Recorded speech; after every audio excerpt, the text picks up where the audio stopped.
ગુજરાત આંગણવાડી કર્મચારી સંગઠન GSKS સાબરકાંઠા જિલ્લા પ્રથમ જિલ્લા અધિવેશન આજરોજ મીનાબેન પડિયારના અધ્યક્ષસ્થાને હિંમતનગર ખાતે કચ્છ કડવા પાટીદાર સમાજવાડીમાં યોજાયો। GAKSના રાજ્ય મહામંત્રી કૈલાસબેન રોહિતે જણાવ્યું કે કેન્દ્ર સરકારે 2018 પછી આંગણવાડી કર્મચારીઓના વેતનમાં 1 રૂપિયાનો પણ વધારો કર્યો નથી, તેમજ બાળકો માટે શાકભાજી, ફળફળાદી વગેરે આહારમાં પણ ભાવ વધારો કરવામાં આવ્યો નથી। બીજી તરફ આંગણવાડી કર્મચારીઓને પૂર્વ પ્રાથમિક શિક્ષણ ઓફલાઈન ઓનલાઈન કામગીરી ઉપરાંત પણ BLO જેવી કામગીરી આપવામાં આવે છે। બીજું કે ઓનલાઈનની રોજે રોજ નવી એપ્લિકેશન આવે છે।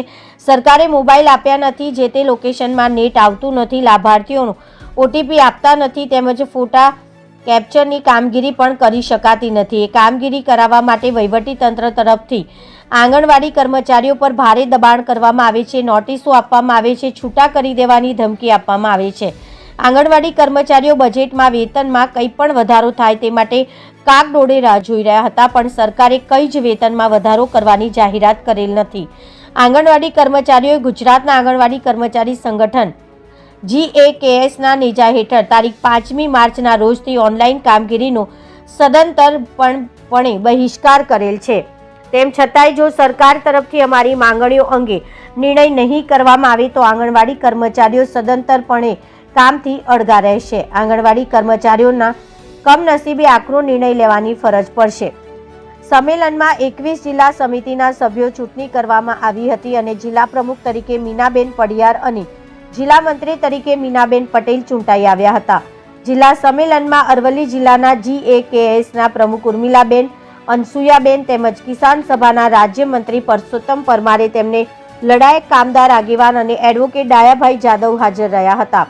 Reporter Hamid Mansuri, BN news Gujarati, Sabarkantha. મારું નામ કૈલાસબેન રોહિત, ગુજરાત આંગણવાડી કર્મચારી સંગઠન મહામંત્રી।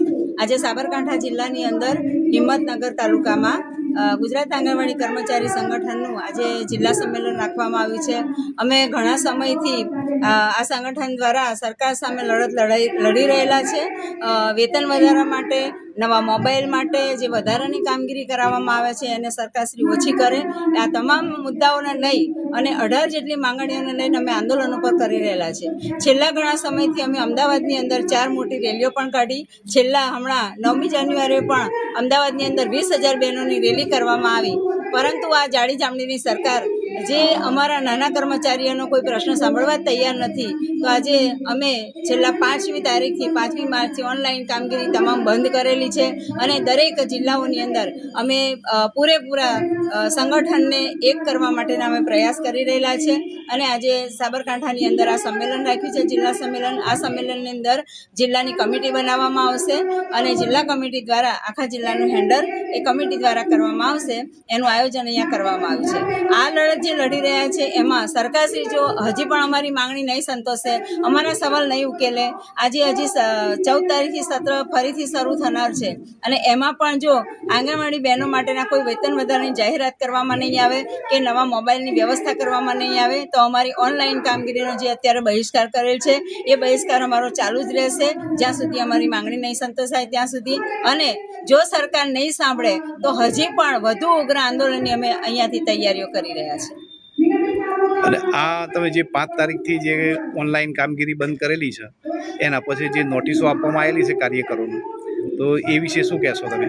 એ બાબતે તો હું કહેવા માંગીશ કે સરકારશ્રીએ એવીટી એપ્લિકેશન કાઢી છે નવી। હવે એ એવીટી એપ્લિકેશનની અંદર દરરોજ જે આંગણવાડીમાં બાળકો બેઠા હોય એ બાળકોનો રોજ ફોટો લેવાનો હોય છે, તો ફોટો લઈએ છીએ એની સાથે સંખ્યા આવે છે, તો 30 બાળકો બેઠા હોય છે તો 25 બાળકો કે 20 બાળકો બતાવે છે।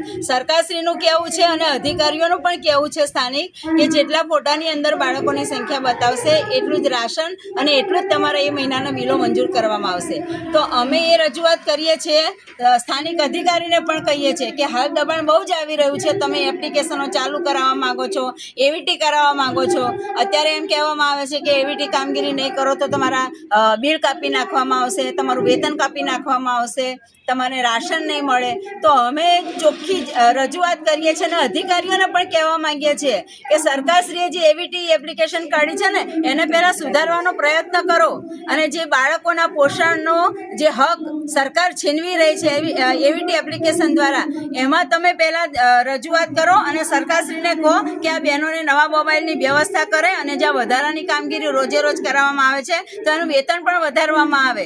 આવી રીતે ધમકી અને દબાણ નીચે આ બહેનોને રાખી અને તમે સરકારશ્રીને જો પ્રોત્સાહિત કરવા માંગતા હોય તો એ ગલત છે અને અમે બંધારણ રીતે અમારો હક લેવા માટે લડી રહ્યા છે અને એમાં પણ જો તમે આડે આવશો તો અમે આથી પણ વધુ ઉગ્ર આંદોલન કરી અને આંગણવાડીઓને તાળા મારવા માટે તમે અમને મજબૂર કરી રહ્યા છો એમ અમે એમને જણાવીએ છીએ. ઘણી બહેનોને આ નોટિસ દ્વારા એવું સૂચવવામાં આવેલું છે કે સોમવાર સુધીમાં આ કામગીરી ચાલુ કરી દેવી, નહીતર તમારી સામે કડક પગલાં લેવામાં આવશે. એ હા, તો બાબતે અમે યુનિયન દ્વારા કહેવા માંગીએ છીએ કે તમારે જેટલા પગલાં લેવા હોય એટલા લઈ લો કડક, કારણ કે અમે બાળકોનો આહાર જે આપવાનો છે, રોજે રોજનું ભોજન આપવાનું છે એ અમે ચાલુ રાખેલું છે. વત્તા સરકારશ્રીએ ઘણા સમયથી અમને રજીસ્ટર નથી આપ્યા, તેમ છતાં અમે રજીસ્ટરની કામગીરી પણ ચાલુ રાખેલી છે. એક ફક્ત ઓનલાઈન કામગીરીનો અમે બહિષ્કાર કર્યો છે, બાકી લાભાર્થીઓને કોઈના લાભથી વંચિત નથી રાખ્યા કે નથી બાળકોને અમે પ્રવૃત્તિ વંચિત રાખ્યા. અને તેમ છતાં જો આપણા તરફથી વલણ અપનાવવામાં આવશે તો અમે પણ અમારા આંદોલનને ઉગ્ર બનાવીશું. કોઈ પણ ભોગે આંદોલન ચાલુ રાખશો હા, અમે કોઈ પણ ભોગે આંદોલન ચાલુ માંગણીઓ નહીં રાખશો. સંતોષાય જ્યાં સુધી અમારી માંગણી સરકારશ્રી નહીં સંતોષે ત્યાં સુધી અમારું આંદોલન ચાલુ રહેશે.